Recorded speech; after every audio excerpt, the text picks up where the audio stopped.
Tu souris, mais tu es brisé. Tu parles, mais personne ne t'écoute vraiment. Tu respires, mais à l'intérieur, tu t'effondres en silence. Et pourtant, personne ne voit, personne ne comprend. Tu t'es construit une armure invisible, un masque social, une force de façade. Mais aujourd'hui, tu es fatigué. Fatigué de survivre, fatigué d'encaisser, fatigué d'être fort quand plus rien ne tient debout en toi. Et si cette vidéo n'était pas un hasard? Et si c'était Dieu qui venait aujourd'hui te chercher, là où personne ne t'a jamais trouvé? Bienvenue dans le jour 1 de notre série spéciale. Dieu guérit les blessures invisibles. Pendant cette semaine entière, nous allons marcher ensemble dans un processus de guérison. Une guérison réelle, profonde, spirituelle. Pas une solution magique, pas une promesse vide, mais une restauration que Dieu lui-même veut commencer au plus profond de ton âme. Et ce que Dieu va faire en toi cette semaine, aucun thérapeute, aucun proche, aucun mot humain ne pourrait le produire. Parce que Dieu va toucher ce que tu as enterré. Ce que tu pensais oublier, Dieu s'en souvient. Et il veut commencer aujourd'hui ce que personne n'a jamais osé faire pour toi, te guérir de l'intérieur. Il existe des douleurs qui ne saignent pas. Pas de plaies ouvertes, pas de fractures, pas de bandages, mais elles sont là, insidieuses, persistantes, sourdement violentes. Ce sont ces douleurs que tu ne racontes à personne, ces blessures qui vivent dans tes silences, dans tes insomnies, dans tes changements d'humeur, ces souvenirs que tu t'efforces de ne plus regarder, mais qui te regardent toujours. Tu es devenu fonctionnel, dans ta souffrance. Tu travailles, tu t'occupes, tu souris même. Mais une partie de toi est restée bloquée à cette date, à cet événement, à cette perte, à cette parole blessante, à ce départ que tu n'as jamais digéré. Et tu te demandes, est-ce que je vais un jour m'en sortir? Tu t'es peut-être dit que c'était ton fardeau à porter, ou pire, que c'était ton karma, ta punition, ton destin. Mais Dieu te dit aujourd'hui, non, ce n'est pas ta fin, ce n'est pas ton identité, et surtout, ce n'est pas irréversible. Dieu n'est pas choqué par ta douleur, il n'est pas fatigué de tes soupirs, il n'est pas en colère contre tes faiblesses, il est proche. L'Éternel est près de ceux qui ont le cœur brisé, il sauve ceux qui ont l'esprit abattu. Psaume 34, verset 18. Ce verset ne dit pas « L'Éternel réprimande ceux qui sont brisés ». Il dit « Il est proche ». Quand tout le monde s'éloigne, quand même, toi tu veux fuir ta propre histoire, Dieu s'approche. Et c'est peut-être exactement ce qu'il fait maintenant, pas par hasard, pas par coïncidence, mais parce que tu lui tiens à cœur. Dieu n'a pas besoin que tu sois guéri pour t'aimer. Il t'aime, même si tu es en morceaux. Et c'est justement dans cet état-là qu'il veut te rencontrer. Tu n'as rien à prouver. Tu n'as pas besoin d'avoir les bons mots. Tu n'as pas besoin de faire semblant devant celui qui connaît ton âme mieux que toi-même. Aujourd'hui commence un chemin de guérison. Et ce chemin ne commence pas avec des solutions. Il commence avec une présence. La présence d'un Dieu qui dit « Je vois ce que tu caches. Je comprends ce que tu ne dis pas. Et je suis là. » Si tu veux marcher avec nous pendant cette série, si tu crois même un tout petit peu que Dieu peut faire quelque chose pour toi, écris dans les commentaires « Je commence cette semaine de guérison. Seigneur, touche ce que personne ne voit. » Ou simplement « Guéris-moi. » Il y a des choses qu'on ne dit à personne, pas parce qu'on ne veut pas, mais parce qu'on ne peut pas. Tu connais ce moment où quelqu'un te demande « Tu vas bien ?» et tout en toi crie « Non ». Mais tu réponds « Oui, ça va », parce que c'est plus simple, parce que tu ne veux pas qu'on insiste, parce que tu as appris à souffrir sans déranger. Tu es devenu un professionnel, du camouflage émotionnel. Tu sais sourire quand ton cœur pleure. Tu sais encourager les autres, alors que toi-même, tu n'as plus d'énergie. Tu es cette personne forte pour tout le monde, mais qui n'a plus de force quand elle est seule. Et le plus dangereux, c'est qu'avec le temps, on finit par croire que c'est normal, que la solitude, la douleur, l'épuisement font partie de notre identité, comme si c'était le prix à payer pour être fort. Mais Dieu ne t'a pas appelé à te vider pour les autres, en te vidant toi-même. Il ne t'a pas demandé de sacrifier ton cœur pour tenir le coup. Il ne t'a jamais dit que ton chagrin n'était pas important. Au contraire, ce que tu caches, ce que tu enfermes au plus profond de toi, Dieu le voit. Il voit les blessures que tu portes depuis l'enfance. Il voit les injustices que tu n'as jamais su nommer. Il voit la trahison que tu as pardonnée, mais qui saigne encore à l'intérieur. Il voit les larmes que tu retiens parce que tu dois être fort. Et il n'est pas indifférent. Il n'est pas silencieux. Il n'est pas loin. Peut-être que tu t'es dit « Personne ne comprend ce que je ressens ». Et tu as raison. Aucun être humain ne peut pleinement ressentir ce que tu vis, mais Dieu, lui, ressent chaque détail de ta douleur. Pourquoi?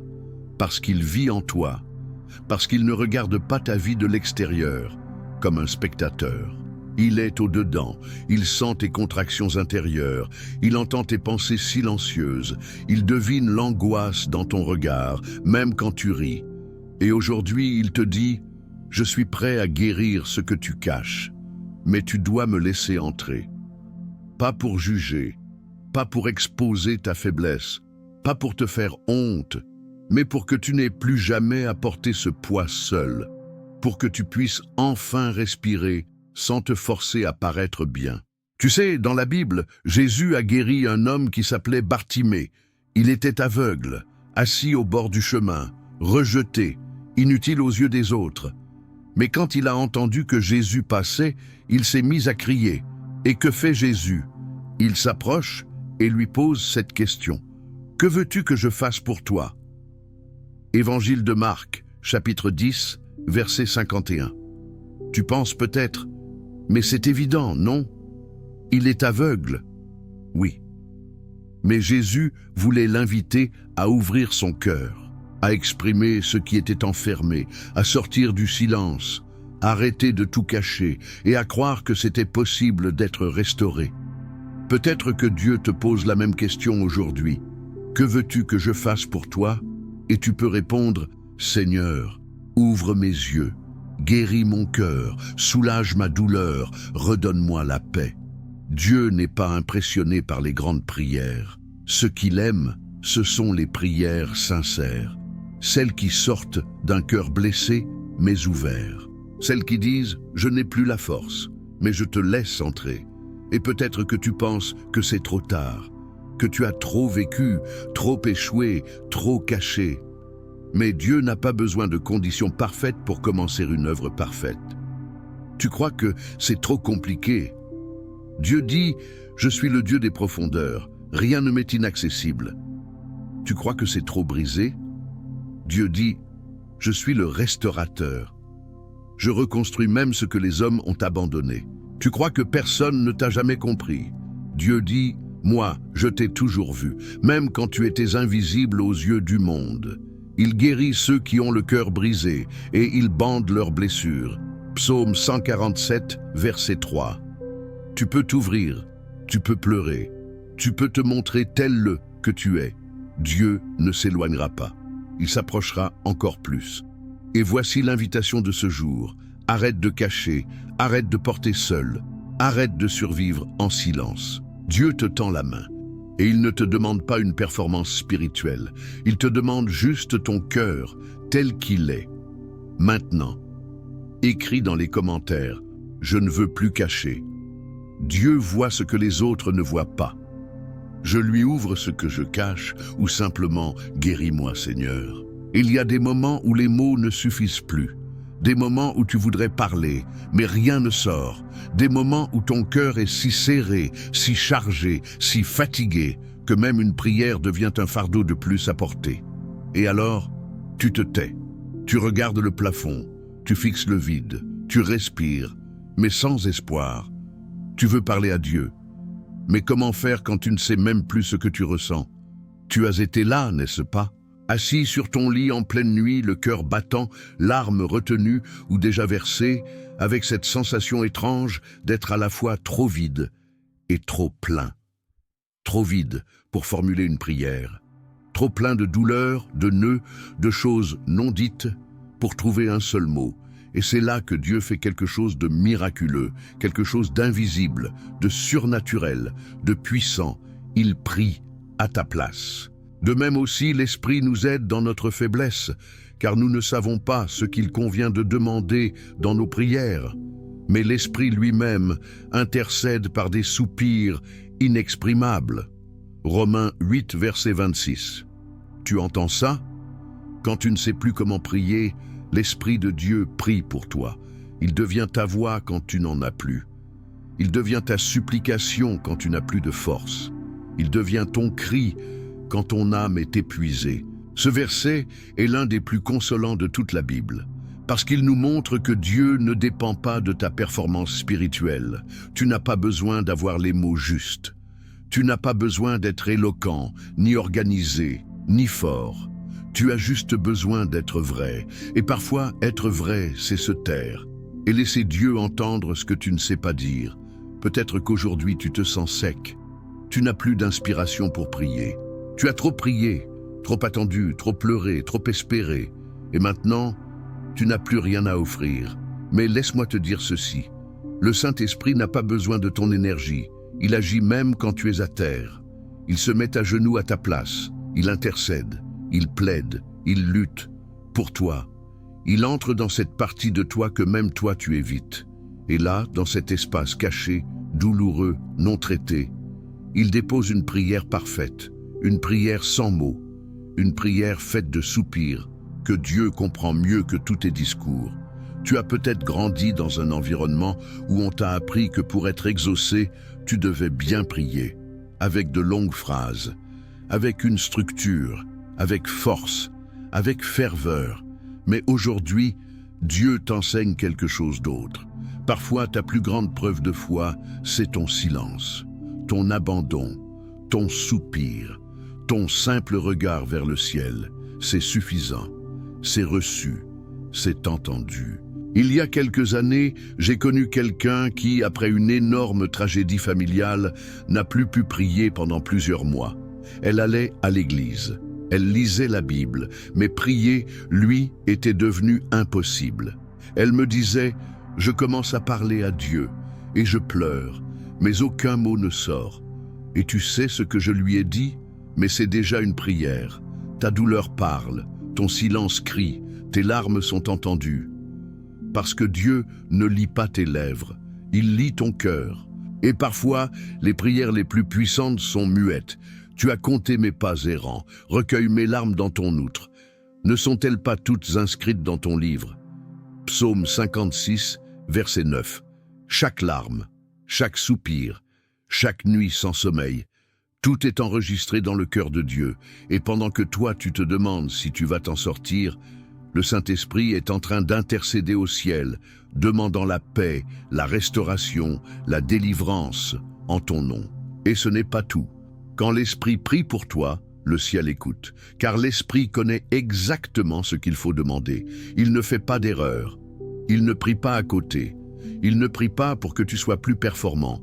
Il prie pour que tu sois guéri, aligné, restauré, consolé, renouvelé. Tu te rends compte de ça? Pendant que tu écoutes cette vidéo, pendant que tu respires en silence, le ciel est en mouvement. Pour toi. Et aujourd'hui, je veux t'inviter à faire une chose très simple. Laisse-toi porter. Tu n'as rien à faire, rien à fabriquer, rien à produire.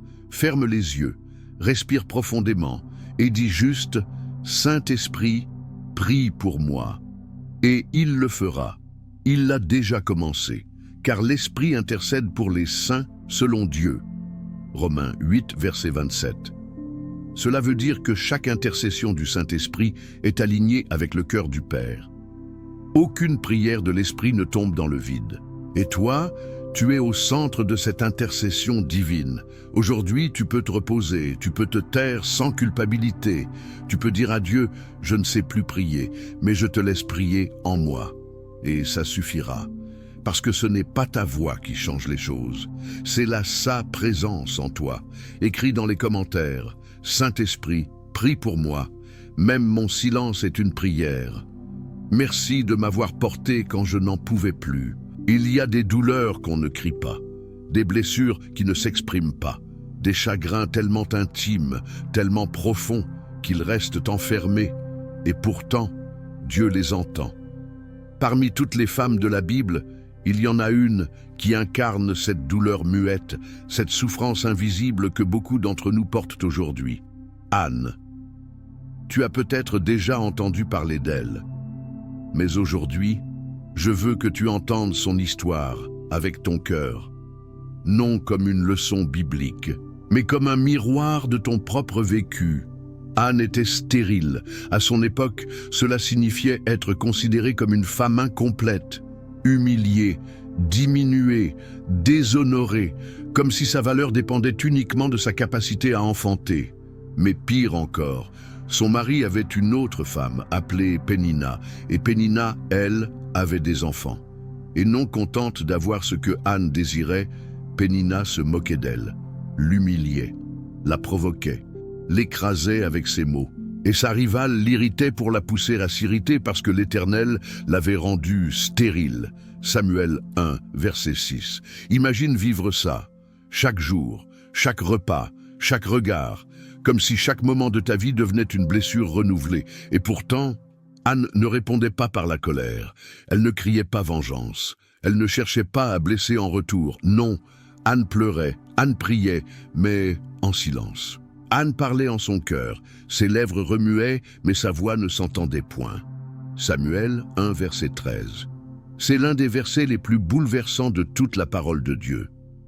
Anne priait en silence, pas parce qu'elle avait honte, pas parce qu'elle doutait, mais parce que sa douleur était trop profonde pour être formulée. Et tu sais quoi?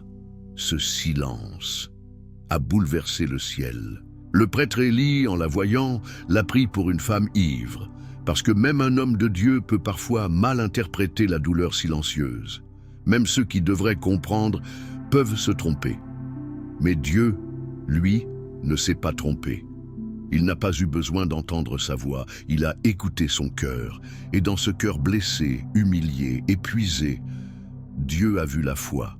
Pas une foi flamboyante, confiante, audacieuse, mais une foi brisée, tremblante, résiduelle, qui pourtant osait encore venir à lui. Et peut-être que toi, aujourd'hui, tu es exactement comme Anne. Tu ne cries plus, tu ne te plains plus, tu ne partages plus. Tu pleures en silence, tu pries avec des soupirs. Tu regardes le ciel en espérant que Dieu entende ce que tu n'as plus la force de dire. Et Dieu te répond aujourd'hui, je t'entends. Tu vois, Anne n'a pas seulement reçu un enfant, le prophète Samuel. Elle a reçu une guérison intérieure. Elle est repartie de cette prière transformée avant même de tomber enceinte. Son visage ne fut plus le même. Samuel 1, verset 18. Cela veut dire qu'un changement invisible s'était produit. Avant la bénédiction visible, il y a eu la restauration du cœur. Et c'est exactement ce que Dieu veut faire avec toi aujourd'hui. Il veut te rencontrer dans ton silence. Il veut t'écouter dans tes soupirs. Il veut changer ton visage intérieur. Pas seulement pour te donner une réponse, mais pour te rendre ta paix. Tu n'as pas besoin de comprendre comment ça va se faire. Tu n'as pas besoin d'avoir une foi parfaite. Tu as juste besoin de faire ce qu'Anne a fait. Rester là, devant Dieu. Même si c'est en silence, même si tu ne sais plus quoi dire, même si tu pleures au lieu de parler. Et si on t'a jugé parce que tu étais trop discret, trop fragile, trop effacé, sache que c'est exactement là que Dieu se manifeste. Il est le Dieu des cœurs silencieux, le Dieu des prières muettes, le Dieu des douleurs invisibles. L'homme regarde à ce qui frappe les yeux, mais l'Éternel regarde au cœur. Samuel 16, verset 7. Et toi, aujourd'hui, tu peux refaire ce que tu as peut-être arrêté il y a longtemps. Tu peux prier sans parler. Tu peux espérer sans comprendre. Tu peux t'ouvrir sans expliquer. Parce que Dieu comprend tout. Tu n'as pas besoin de justifier ta douleur. Tu n'as pas besoin d'expliquer ton état. Tu n'as pas besoin d'être entendu des hommes quand tu es écouté du ciel. Aujourd'hui, Dieu te dit, je t'ai vu comme j'ai vu Anne. Je t'ai entendu comme j'ai entendu sa prière. Et je vais faire en toi quelque chose de nouveau. Quelque chose que personne ne comprendra, mais que toi, tu reconnaîtras comme mon œuvre. Je vais faire une chose nouvelle. Maintenant, elle va germer. Ne la reconnaîtrez-vous pas? Ésaïe 43, verset 19. Prière silencieuse. Seigneur, je viens à toi comme Anne, sans grands mots, sans grands discours, mais avec un cœur plein, rempli de douleur, d'attente, de fatigue. Je ne veux pas jouer un rôle. Je veux juste que tu me vois, que tu me touches, que tu m'écoutes. Même quand je ne parle pas, fais avec moi ce que tu as fait avec elle. Guéris-moi de l'intérieur. Amen. Écris dans les commentaires, comme Anne, je prie en silence. Dieu entend même ce que je ne dis pas. Je lui confie mon cœur brisé. Tu as peut-être l'impression que ta douleur est trop ancienne, qu'elle est incrustée, enracinée, qu'elle fait partie de toi au point de ne plus savoir qui tu es sans elle. Il y a des blessures qui deviennent des identités. Tu ne te présentes plus par ton nom, ton histoire, ton appel. Tu te définis par ce qui t'a brisé. Je suis celle qui a été abandonnée. Je suis celui qui n'a jamais été choisi. Je suis celle qui a tout perdu. Mais Dieu ne t'appelle pas par ton trauma, il ne t'appelle pas par ton passé, il t'appelle par ton vrai nom. Et ce nom n'est pas blessé, ce nom n'est pas fatigué, ce nom n'est pas fini. Dieu te dit, je commence en toi quelque chose de nouveau. Et ce commencement peut se faire même au milieu des ruines. Tu n'as pas besoin d'attendre que tout soit propre, rangé, résolu. Dieu n'est pas venu chercher une maison parfaite, il est venu habiter ton chaos. Et c'est là, oui, là, dans ce lieu que tu voulais oublier, que tu voulais cacher, que tu pensais abandonner, que la guérison commence. Il y a un passage puissant dans la Bible, dans le livre d'Ézéchiel. Le prophète voit une vallée pleine d'ossements desséchés, une scène de mort, de faim, de désolation, et Dieu lui pose une question. Ces eaux pourront-ils revivre? Ézéchiel 37, verset 3. C'est exactement la question que ton cœur se pose aujourd'hui, n'est-ce pas? Est-ce que je peux revivre? Est-ce que mon cœur peut être de nouveau en paix? Est-ce que je peux me reconstruire après tout ça? Et Dieu te dit la même chose qu'à Ézéchiel. Prophétise, déclare, parle à ce qui est mort. Et c'est ce que je veux faire avec toi aujourd'hui. Je veux que tu regardes cette douleur, que tu regardes ce deuil, que tu regardes cette trahison, que tu regardes cette partie de toi que tu as étiquetée irréversible, et que tu dises, par la foi, reviens à la vie. Parce que Dieu ne commence pas la guérison quand tout va bien. Il commence là où tu crois que tout est fini. Il est spécialiste des cas désespérés. Il est expert des zones mortes. Il est Dieu de la résurrection. Peut-être que ton cœur ressemble aujourd'hui à cette vallée d'ossements, sec, vide, sans chair, sans vie. Mais Dieu n'a pas peur des cœurs secs. Il souffle. Et quand son souffle passe, même les cendres reprennent forme. Je mettrai en vous mon esprit, et vous vivrez. Ézéchiel 37, verset 14. Tu croyais que c'était la fin? Ce n'était que le point de départ. Tu croyais que Dieu t'avait oublié? C'était lui qui te tenait en vie tout ce temps.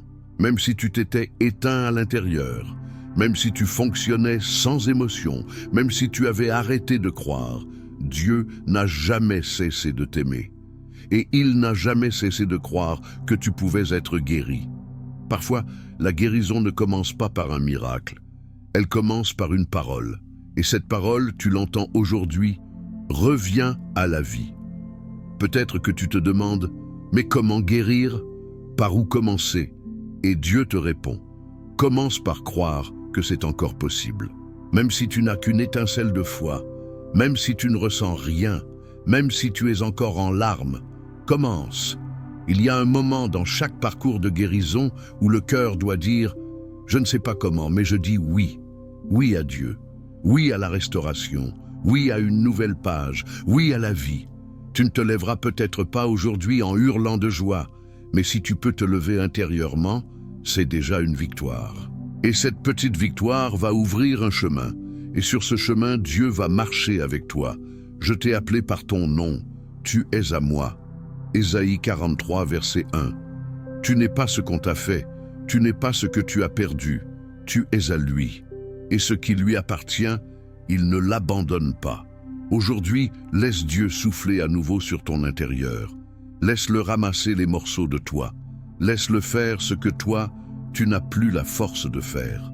Il ne te presse pas, il ne te juge pas, il te restaure, avec patience, avec amour, avec précision. Et si tu veux commencer cette restauration aujourd'hui, fais comme Ézéchiel. Prophétise sur ta propre vie.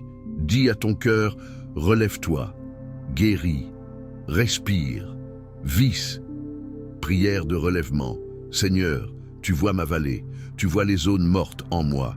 Tu sais ce que j'ai abandonné, ce que j'ai enterré, ce que j'ai cru irréversible. Mais aujourd'hui, je t'entends dire, ce n'est pas fini. Alors je me lève, même tremblant, même incertain, même brisé. Je dis oui à ta guérison, souffle sur moi, Saint-Esprit. Rends-moi la vie, restaure ce que j'ai perdu, redonne un cœur neuf à celui qui a trop souffert. Je t'appartiens et je reviens à la vie. Amen. Écris dans les commentaires, je reviens à la vie. Je crois que Dieu peut encore me restaurer. Souffle sur moi, Saint-Esprit. Quand on souffre longtemps, on commence à croire des mensonges. Ce ne sont pas des voix audibles, ce sont des pensées, des impressions, des étiquettes qu'on se colle sans s'en rendre compte. Je suis faible, je suis de trop, je suis brisé au point de ne plus être utile. Je ne mérite pas d'être heureuse. Et peu à peu, ces phrases deviennent des vérités intérieures, pas parce qu'elles sont vraies, mais parce qu'on les a entendues trop souvent. Parfois de la part des autres, parfois dans les circonstances, et parfois même dans notre propre voix intérieure, usée par la douleur. Mais aujourd'hui, Dieu vient briser cette narration destructrice. Il vient confronter le mensonge avec sa vérité. Et sa vérité, c'est ceci. Tu n'es pas ce que la douleur a fait de toi. Tu es ce que Dieu a déclaré sur toi depuis toujours. Avant que je t'ai formé dans le ventre de ta mère, je te connaissais. Jérémie 1, verset 5. Tu comprends ça? Avant ta première blessure, avant ton premier rejet, avant ta première crise d'identité, Dieu t'avait déjà appelé, déjà aimé, déjà marqué par sa destinée. Ce que les autres ont dit de toi, ou ce que tu t'es dit à toi-même, ne change pas ce que Dieu a dit. Tu as peut-être entendu, tu n'es pas capable. Mais Dieu dit, tu peux tout par moi qui te fortifie. Philippiens 4, verset 13. Tu as peut-être entendu, tu ne vaux rien. Mais Dieu dit, tu as été racheté à grand prix. Corinthiens 6, verset 20. Tu as peut-être entendu, tu es seul. Mais Dieu dit, je ne te laisserai jamais, je ne t'abandonnerai jamais. Hébreux 13, verset 5. Ce n'est pas ton passé qui détermine ton identité. Ce n'est pas ton trauma qui te définit. Ce n'est même pas ton comportement d'hier qui dicte qui tu es. Ce qui te définit, c'est ce que Dieu a gravé sur ton être, avant même que tu vives la moindre épreuve. Tu es une créature voulue, pas une erreur, une âme précieuse, pas un poids, un fils, fille du Père, pas un oublié, un temple de l'esprit, pas un tas de ruines, un appelé, pas un échec, un chef-d'œuvre en construction, pas un projet abandonné. Et c'est cette vérité-là que Dieu veut te faire entendre aujourd'hui, jusqu'à ce qu'elle devienne plus forte que les autres voix. Parce qu'il sait que tant que tu continues de croire que tu es cassé ou inutile, tu ne pourras pas recevoir pleinement la guérison qu'il a pour toi. La restauration ne consiste pas seulement à enlever la douleur, elle consiste aussi à restaurer la perception de qui tu es. Dieu ne veut pas seulement essuyer tes larmes, il veut reconstruire ton regard sur toi-même. Il veut que tu te regardes comme lui te voit, pas comme les gens t'ont défini, pas comme la société t'a catégorisé, pas comme ton passé t'a abîmé, mais comme le ciel t'a conçu, digne, restauré, pardonné, déjà aimé. Je t'ai appelé par ton nom, tu es à moi. Ésaïe 43, verset 1. Ce verset est une déclaration d'adoption spirituelle. Dieu te regarde dans l'état où tu es, et il ne détourne pas les yeux. Il pose sa main sur ton épaule et dit « Tu es à moi ». Pas « Tu étais à moi quand tu allais bien ». Pas « Tu seras à moi quand tu seras guéri ». Non, tu es à moi, ici, maintenant, tel que tu es. Tu as le droit d'exister en dehors de la douleur. Tu as le droit de rêver à nouveau. Tu as le droit d'aimer à nouveau. Tu as le droit de respirer sans te sentir coupable. Tu as le droit de t'aimer parce que Dieu t'aime. Et ce n'est pas de l'orgueil, c'est de la guérison. Je veux que tu fasses quelque chose maintenant. Ferme les yeux et dis lentement, à haute voix ou dans ton cœur, « Je ne suis pas ce que la douleur a dit de moi. Je suis ce que Dieu dit de moi. » Répète cette phrase tous les jours si nécessaire, parce qu'elle est puissante, elle est vraie et elle réécrit ton histoire. Si quelqu'un est en Christ, il est une nouvelle créature. Les choses anciennes sont passées. Voici, toutes choses sont devenues nouvelles. Corinthiens 5, verset 17. Tu n'es pas une réparation temporaire, tu es une nouvelle création. Tu es en train de renaître, et cette renaissance ne dépend pas des autres. Elle commence entre toi et Dieu. Prière d'identité restaurée. Seigneur, pendant longtemps j'ai cru des choses fausses sur moi, des mensonges nés dans la douleur, des paroles dures que j'ai acceptées, des étiquettes que je ne mérite pas. Mais aujourd'hui, je te laisse parler plus fort. Je te laisse réécrire ce que je crois sur moi-même. Je ne suis pas ce que j'ai vécu. Je ne suis pas ce qu'on m'a fait. Je suis ton enfant. Je suis aimé, choisi, racheté, restauré. Aide-moi à te voir et à me voir comme toi, tu me vois. Amen. Écris dans les commentaires, je suis ce que Dieu dit de moi. Je ne suis pas mon passé. Mon identité est en Christ. Il y a des douleurs qu'aucune parole humaine ne peut soulager, des blessures que même les meilleurs thérapeutes n'arrivent pas à atteindre, des souvenirs trop lourds, des marques trop profondes, des silences qui pèsent plus que 1000 cris. Et pourtant, Dieu a prévu quelque chose pour ces lieux-là, pas une technique, pas une formule magique, mais un baume que tu ne vois pas, que tu ne sens pas tout de suite, mais qui, doucement, commence à agir là où plus rien ne réagissait. Tu oins d'huile ma tête et ma coupe déborde. Psaume 23, verset 5. Dans la culture biblique, oindre quelqu'un d'huile était un geste sacré. Cela symbolisait la faveur, la guérison, la consolation. On versait l'huile sur la tête et elle descendait sur le corps, touchant même ce qui était invisible à l'œil humain. C'est exactement ce que Dieu veut faire aujourd'hui. Verser sur toi son huile. Pas une huile physique, mais une présence spirituelle, douce, discrète, réelle, qui pénètre en toi comme un baume invisible. Tu ne le ressens peut-être pas encore. Tu n'as peut-être pas de frissons, pas de larmes. Mais écoute-moi bien, Dieu est déjà en train d'agir.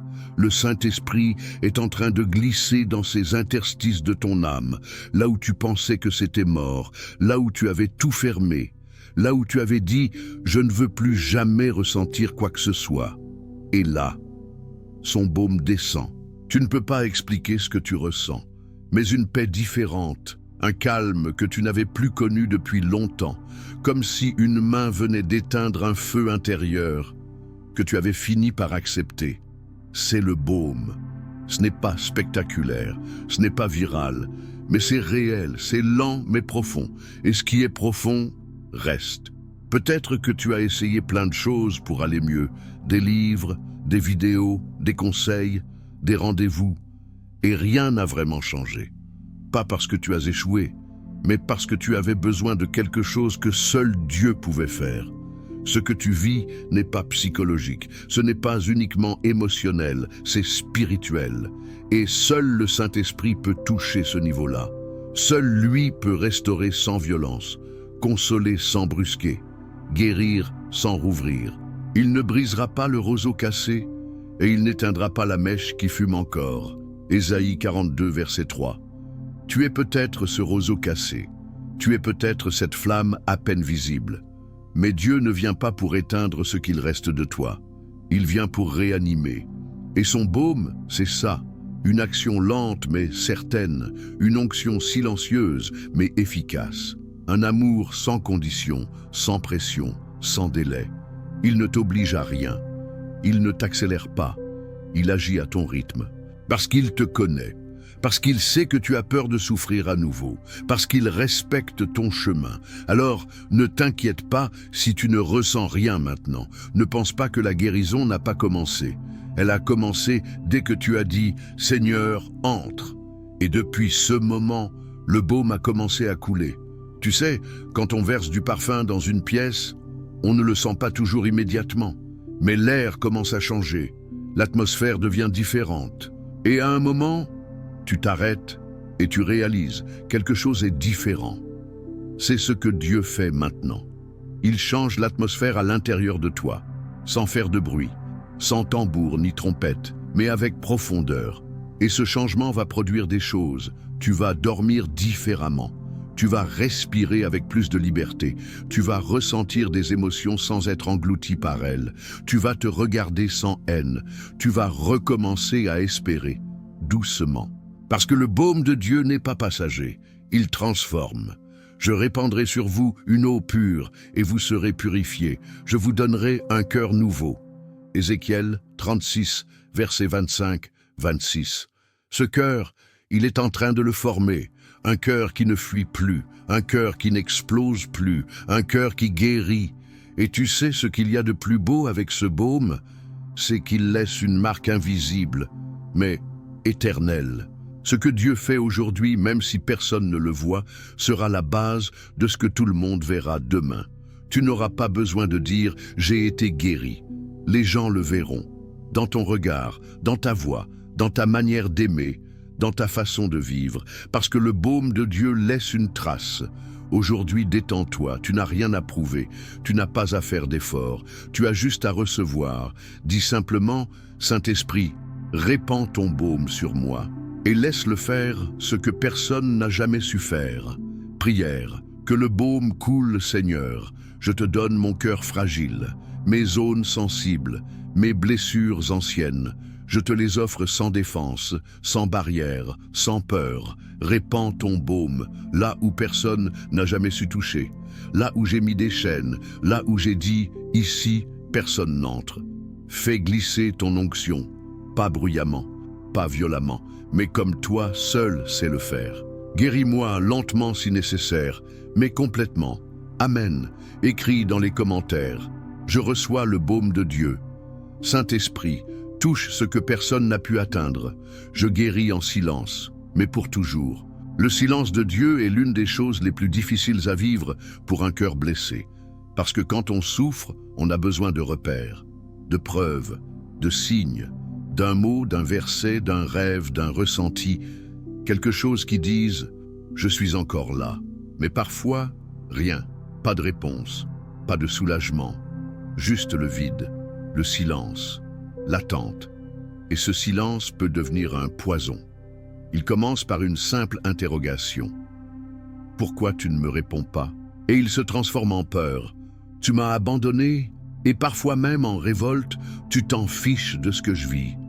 Mais si je te disais que le silence de Dieu n'est pas une absence, qu'il peut être un langage, qu'il est parfois le prélude d'une action invisible, et si je te disais que Dieu ne t'a jamais autant parlé que dans ce silence que tu maudis aujourd'hui, il y a un temps pour se taire et un temps pour parler. Ecclésiaste 3, verset 7. Le silence de Dieu n'est jamais vide de sens. Il est parfois le moment exact où il agit le plus, mais pas à l'extérieur, à l'intérieur. Imagine un médecin en train d'opérer. Il ne parle pas, il ne plaisante pas, il est concentré, précis. Tu ne l'entends pas, mais il travaille pour sauver une vie. C'est exactement ce que fait Dieu dans ton silence. Tu ne l'entends plus? C'est peut-être parce qu'il est en train de toucher les endroits les plus profonds. Là où le verbe ne suffit plus, là où seule sa main peut aller. Voici, je ferai une chose nouvelle sur le point d'arriver. Ne la reconnaîtrez-vous pas? Ésaïe 43, verset 19. Ce verset dit quelque chose de puissant. Dieu est déjà en train de faire quelque chose, mais parfois, tu ne le reconnais pas encore. Pourquoi? Parce que tu attends un son, et lui vient avec une œuvre, parce que tu attends une réponse immédiate, et lui construit une restauration durable. Et si je te disais que le silence que tu vis en ce moment est un acte de foi? Oui, parce que tu continues d'écouter, tu continues d'attendre, Tu es là à regarder cette vidéo, même en te disant « je ne sens plus rien ». Mais j'espère encore. Tu n'imagines pas comme ton espérance silencieuse touche le cœur de Dieu. Il y a un passage bouleversant dans l'histoire de Jésus. Un moment où lui-même fait face à un silence insupportable. Sur la croix, il crie « Mon Dieu, pourquoi m'as-tu abandonné ?» Matthieu 27, verset 46. Le Fils de Dieu, suspendu entre ciel et terre, ressent ce que tu ressens. Il ne sent plus la présence du Père. Il est seul, en agonie, sans réponse. Mais le Père n'était pas loin. Il était là, silencieux, mais présent. Et 3 jours plus tard, la plus grande œuvre de Dieu s'est révélée. Ce que je veux te dire aujourd'hui, c'est ceci. Ton silence actuel pourrait bien précéder ton plus grand miracle. Ne quitte pas la salle d'attente. Ne fuis pas parce que tu n'entends rien. Reste là. Parce que pendant que tu te demandes où est Dieu, Dieu est en train de préparer ce que tu n'aurais jamais imaginé. Ceux qui sèment avec larmes moissonneront avec chant d'allégresse.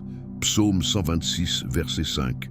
Tu es en train de semer dans le silence, mais ta récolte viendra avec chant, avec lumière, avec guérison, avec renouveau. Et ce que Dieu fera, tu sauras que ce n'est pas venu d'un bruit. Tu sauras que ce n'est pas venu d'une voix extérieure. C'est venu d'un travail de l'intérieur. Et c'est pour cela que ce sera durable. Tu n'es pas oublié. Tu n'es pas puni. Tu n'es pas ignoré. Tu es en traitement. Et parfois, le ciel se tait pour que ton âme écoute autrement. Mon peuple habitera dans un séjour de paix, dans des demeures sûres, dans des lieux de repos tranquilles. Ésaïe 32, verset 18. Ce verset n'est pas un rêve lointain, c'est la destination de ton chemin. Et Dieu est en train de t'y conduire, même si tu n'entends pas ses pas. Alors, aujourd'hui, je t'invite à faire quelque chose de simple, pas spectaculaire, pas émotionnel, juste profond. Dis à Dieu, je ne t'entends pas, mais je te fais confiance. Et laisse cette confiance ouvrir une porte que même les cris n'auraient pas pu ouvrir. Une prière dans le silence. Seigneur, je ne t'entends pas, mais je sais que tu es là. Je ne te ressens pas, mais je crois que tu travailles. Je n'ai pas reçu de réponse, mais je crois que tu agis. Apprends-moi à t'écouter dans le silence, à te suivre sans explication, à te faire confiance, même dans le noir. Je te remets mes questions et je choisis de rester, parce que même silencieux, tu restes Dieu. Amen. Écris dans les commentaires, je te fais confiance, même en silence. Dieu est là, même quand je ne l'entends pas. Je reste dans la salle d'attente divine. Il arrive un moment où les mots s'effacent, où l'on ne cherche plus à tout comprendre, où l'on ne discute plus avec Dieu, mais où l'on s'abandonne. Un moment sacré, pas toujours spectaculaire, mais profondément spirituel. Un moment où l'on dit « Je n'ai plus rien, mais ce que j'ai, je te le donne. » Et ce moment, pour toi, c'est maintenant. Tu as marché avec nous depuis le début de cette série. Tu as écouté chaque bloc. Tu as reconnu tes blessures. Tu as pleuré dans le silence. Tu as laissé le Saint-Esprit t'approcher, t'enseigner, t'apaiser. Maintenant, Dieu te propose quelque chose d'encore plus profond, te guérir. Pas de manière symbolique, pas dans la théorie, pas comme une promesse future, mais maintenant. Et pour ça, tu n'as besoin que d'une chose, t'ouvrir. Pas un peu, pas à moitié, mais complètement. Alors, je vais t'inviter à vivre un moment de prière profond. Pas une répétition religieuse, pas un texte magique, mais une rencontre avec celui qui voit tout ce que tu caches. Je vais prier avec toi et pour toi, et si tu peux, lis chaque phrase lentement ou ferme les yeux, et laisse ces mots descendre dans ton cœur. Prière intégrale de guérison intérieure. Seigneur, tu connais tout de moi. Avant même que j'ouvre la bouche, tu sais ce que je vis, ce que j'ai traversé, ce que j'ai perdu, ce que je ressens. Tu connais mes blessures cachées. Tu sais ce qui me fait encore mal, même des années après. Tu sais ce que j'ai enfoui, ce que j'ai refoulé, ce que j'ai tenté d'oublier. Tu as vu mes nuits sans sommeil. Tu as vu mes larmes silencieuses. Tu as vu les moments où je souriais, mais où mon cœur criait au secours. Et malgré tout ça, tu m'aimes. Tu ne m'as pas rejeté. Tu ne m'as pas abandonné, tu ne m'as pas remplacé, tu ne m'as pas oublié. Tu es resté. Même quand moi, je me suis éloigné, tu es resté. Même quand j'ai cessé de prier, tu es resté. Même quand j'ai arrêté de croire que c'était possible de guérir. Et aujourd'hui, je te donne tout. Tout ce que je n'ai jamais osé montrer à personne, tout ce que j'ai caché derrière mes performances, tout ce que j'ai gardé derrière mes silences. Je te donne mes cicatrices, je te donne mes souvenirs, je te donne mes colères refoulées, je te donne mes traumatismes, je te donne les paroles qui m'ont brisé, je te donne les regards qui m'ont écrasé, je te donne les absences qui m'ont laissé vide. Je te donne aussi ce que je ne comprends pas. Les pourquoi sans réponse, les prières sans écho, les injustices que je ne peux pas expliquer. Je te donne mon intérieur, même s'il est en ruine, même s'il est fragile, même s'il est noirci par la douleur, et je te demande, guéris-moi. Pas superficiellement, pas temporairement, pas symboliquement, mais réellement. Viens, Saint-Esprit, entre dans ma mémoire, là où il y a encore des images qui me hantent, des voix qui me blessent, des situations que je revis en boucle. Viens et mets ton baume. Viens et purifie ma mémoire émotionnelle. Viens et ferme les plaies ouvertes. Viens et réécris l'histoire avec ton amour. Viens, Jésus, entre dans mon cœur, dans les pièces fermées à clé, celles que j'ai interdites à tout le monde, même à moi-même. Brise les verrous, non avec violence, mais avec ta paix, ta lumière, ta tendresse, ton autorité. Viens et occupe la place que j'ai donnée à la peur, à la honte, au rejet, à la colère, à l'amertume. Viens et remplace tout ça par ta paix, ta vérité, ton regard, ta présence. Viens, Père, et dis-moi à nouveau qui je suis. Redéclare sur moi les paroles que tu avais dites avant que la douleur ne m'abîme. Rappelle-moi que je suis ton enfant. Rappelle-moi que je suis voulu, choisi, racheté, aimé, pardonné, appelé, protégé, soutenu. Et maintenant, Seigneur, je te laisse tout, même ce que je pensais ne jamais pouvoir lâcher, même ce que je portais depuis trop longtemps, même ce que je ne sais pas formuler. Je te le donne et je te fais confiance. Commence en moi un nouveau chapitre, pas un chapitre parfait, mais un chapitre avec toi. Fais de moi une personne libre, pas parfaite, mais libre. Libre d'aimer, libre de pardonner, libre de respirer, libre de vivre sans me cacher. Et si je retombe, ramène-moi. Et si je doute, rappelle-moi ton amour. Et si j'oublie, rappelle-moi ta voix. Je suis à toi et je choisis la guérison aujourd'hui, maintenant. Amen. Appel au cœur. Si tu as prié cette prière, alors quelque chose a changé. Peut-être que tu ne le vois pas encore. Mais dans le monde spirituel, un nouveau processus a commencé. Ne reviens pas en arrière. Ne crois plus les voix de l'ennemi. Ne laisse personne définir ce que Dieu est en train de construire en toi. Tu es aimé, tu es restauré, tu es en chemin vers la liberté intérieure. Écris dans les commentaires, je choisis la guérison. Je te donne tout, Seigneur. Commence un nouveau chapitre en moi. Et si tout ce que tu viens d'entendre était en réalité un appel personnel de Dieu à ton âme, ce n'était pas simplement une vidéo, pas juste un message parmi tant d'autres, c'était un rendez-vous, un moment que Dieu avait prévu depuis longtemps, pour toi, pour maintenant. Parce que tu pensais que c'était fini, tu pensais que tu resterais bloqué dans cette douleur, que ta vie allait se limiter à survivre. Mais Dieu avait décidé autre chose. Il avait prévu de restaurer ce que l'ennemi avait détruit, de répondre aux questions que tu n'avais jamais posées à haute voix, de pleurer avec toi et ensuite de te relever. Ce moment est sacré, car ce que tu ressens maintenant dans ton cœur, ce frisson, cette chaleur, cette larme qui monte sans explication, ce n'est pas juste de l'émotion, c'est une visite, une intervention divine. Car quand Dieu décide de guérir, rien ne reste pareil. Il réécrit l'histoire, il guérit même le passé, il libère même ceux qui étaient enfermés dans le silence depuis trop longtemps. Tu n'es plus seul, tu n'es plus invisible. Et cette série, ces paroles, ce chemin de 7 jours, ce n'est pas la fin. C'est le début de quelque chose d'éternel. Tu n'auras pas besoin de cette vidéo demain, car le Dieu de la vidéo marchera avec toi en personne. Tu n'as pas été oublié. Tu as été choisi. Verset final. Je panserai leurs blessures, je les guérirai, et je les comblerai de paix et de fidélité. Jérémie 33, verset 6. Si cette série a touché ton cœur, écris dans les commentaires « Je suis guéri en Dieu ». Et si tu veux que d'autres vivent ce que tu as vécu, partage cette vidéo. Abonne-toi, prie avec nous chaque semaine et souviens-toi, ce que Dieu a commencé dans ta vie, il le terminera dans la gloire. Fin de la série, Dieu guérit les blessures invisibles.